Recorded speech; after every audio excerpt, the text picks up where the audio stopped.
Hello दोस्तों, Shri Krishna tutor classes में आपका स्वागत है। और आज प्लासी के युद्ध के बारे में हम बात करेंगे।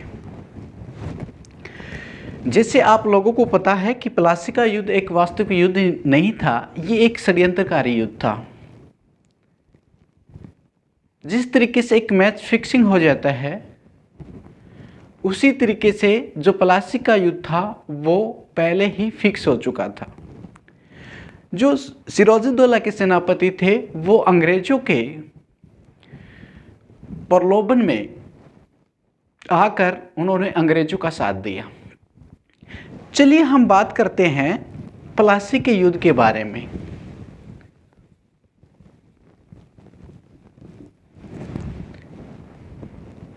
प्लासी के युद्ध के बारे में हम बात करते हैं। जो प्लासी का युद्ध था ये एक वास्तविक युद्ध नहीं था, ये एक षड्यंत्रकारी युद्ध था।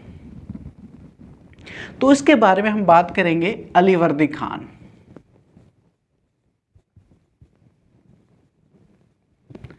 अलीवर्दी खान 1740 से 1756 के बीच में शासक रहा। अलीवर्दी खान ने सिराजुद्दौला को उत्तराधिकारी बना दिया। सिराजुद्दौला को उत्तराधिकारी बना दिया।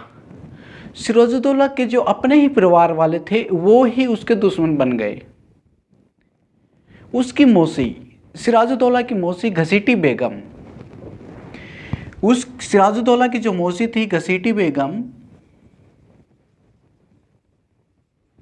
ये ढाका में रहती थी। और इसका भाई कजन भाई जो पूर्णिया का सूबेदार था,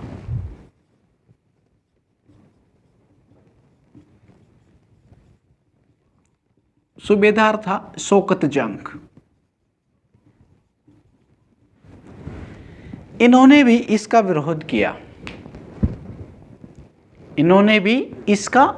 किया। अब यहां पे जो सिराजुद्दौला था उन्होंने घसीटी बेगम को कैद कर लिया और उसकी सारी संपत्ति हड़प ली।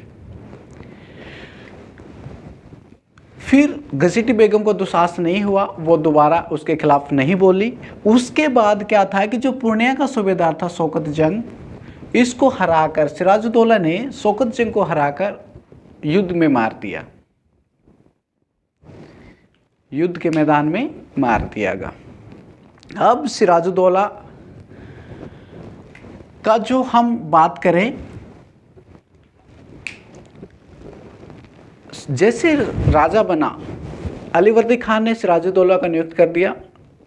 अलीवर्दी खान के संतान लड़की थी, पुत्रियां थी, लड़का नहीं था। उन्होंने अपने दामाद सिराजुद्दौला को राजा नियुक्त किया। जब राजा सिराजुद्दौला नवाब बना तो ना तो कंपनी ने उसका सम्मान किया, ना ही कोई उपहार दिया। इससे राजा क्या हुआ, राजा चिढ़ गया। यहाँ पे क्या हो गया, राजा चिढ़ गया। फिर सिराजुद्दौला को कासिम बाजार की जो फैक्ट्री थी उसका भी निरीक्षण करने की अनुमति नहीं दी। तो ब्रिटिश ईस्ट इंडिया कंपनी या रॉबर्ट क्लाइव और सिराजुद्दौला के बीच में मनमुटाव शुरू हो गया यहाँ पे। उसके बाद हम बात करें तो सिराजुद्दौला ने कलकत्ता पे आक्रमण कर दिया। इससे क्रोधित होकर सिराजुद्दौला ने कलकत्ता पे आक्रमण कर दिया। उधर से रॉबर्ट क्लाइव सेना लेकर आया मद्रास से। उन्होंने सिराजुद्दौला को हरा दिया और अलीनगर की संधि के लिए बाध्य किया। अलीनगर की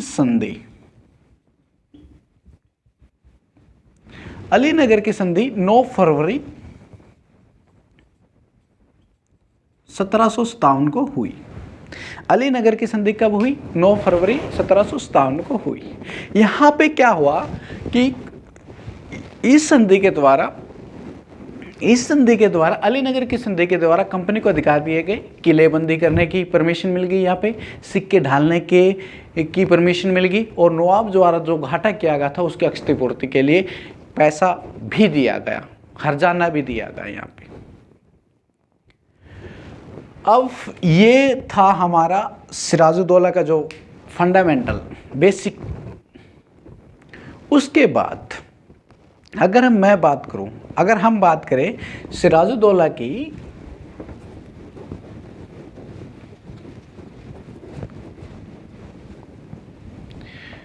सिराजुद्दौला के जो दरबारी थे वही षड्यंत्रकारी थे।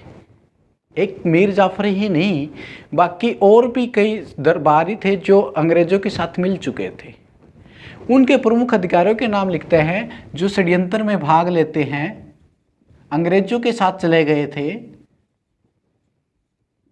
मीर बख्शी, मीर जाफर, मीर जाफर राय दुर्लभ, जगत सेठ, अमीर चंद, ये जो प्रमुख अधिकारी थे सिराजुद्दौला के, अंग्रेजों के साथ मिल चुके थे।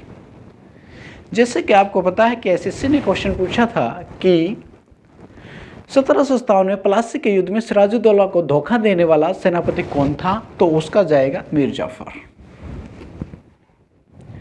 ये इंपॉर्टेंट बात है, यहाँ पे आप लिख सकते हो कि जो सिराजुद्दौला को धोखा देने वाले सेनापति और दरबारियों के भी नाम आएंगे तो उसमें चला जाएगा मीर बख्शी, मीर जाफर, राय दुर्लभ, जगत सेठ और अमीर चंद।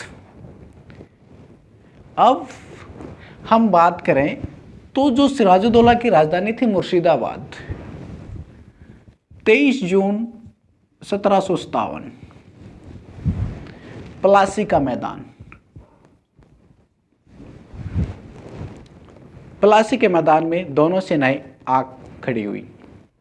उधर से रॉबर्ट क्लाइव, राजा के पास, सिराजुद्दौला के पास 50,000 सैनिक और रॉबर्ट क्लाइव के पास 1100 यूरोपीय सैनिक, 200 भारतीय सैनिक और कुछ तोपची थे। और जैसे कि षड्यंत्र के मुताबिक मीर जाफर बिना युद्ध लड़े ही अंग्रेजों की सेना में जा मिला। इससे क्या हो गया, तो मीर जाफर था वो बिना लड़े ही अंग्रेजों की सेना में जा मिला। यहाँ पे जो इसके सेनापति थे सिराजुद्दौला के मीर मदान और मोहन सिंह, वफादार जो सेना थी वो मीर मदान सिंह और मोहन सिंह युद्ध के मैदान में वीरगति को प्राप्त हुए। अब क्या होता है कि प्लासी के युद्ध में सिराजुद्दौला युद्ध हार चुका था। सिराजुद्दौला युद्ध का मैदान छोड़ के भाग खड़ा हुआ, मुर्शिदाबाद की तरफ चला गया, जहां पे उसकी 2 जुलाई 1757 को 2 जुलाई 1757 को मोहम्मद अली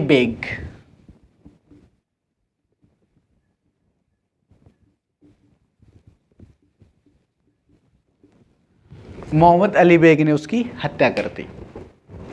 अब वादे के मुताबिक क्या हुआ कि वादे के मुताबिक यहां पे मीर जाफर को राजा बना दिया गया। तो इस तरीके से प्लासी का युद्ध समाप्त हुआ। और प्लासी की बात करें तो प्लासी भगीरथी नदी के किनारे बंगाल में पड़ता है। तो ये था प्लासी के युद्ध के बारे में जानकारी। जय हिंद, जय भारत।